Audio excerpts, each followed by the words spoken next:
కాకినాడ జిల్లా సిహెచ్ అగ్రహారంలో చిన్నారి జ్ఞానేశ్వరి కోసం గాలింపు చర్యలు కొనసాగుతున్నాయి. ఈ క్రమంలో ఫామ్ ఆయిల్ తోటలో జరిగిన పరిణామాలు ఇప్పుడు మరింత ఉత్కంఠను రేపుతున్నాయి.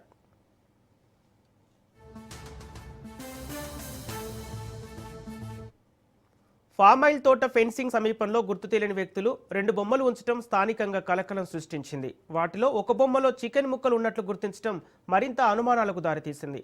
దీంతో పోలీసులు దర్యాప్తు ముమ్మరం చేశారు. ఫామ్ ఆయిల్ తోటలో ట్రాక్టర్లతో గడ్డి తొలగింపు పనులు చేపడుతూ సెర్చ్ ఆపరేషన్ను వేగవంతం చేశారు. పరిసర ప్రాంతాల్లో ఉన్నవారిని పోలీసులు అక్కడి నుంచి ఖాళీ చేస్తున్నారు.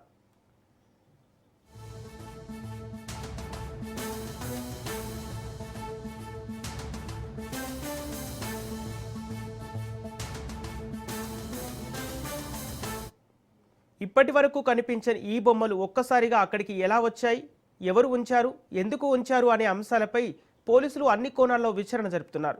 ఇది ఉద్దేశపూర్వకంగా చేసిన చర్యేనా అన్న అనుమానాలపై కూడా ఆరా తీస్తున్నారు.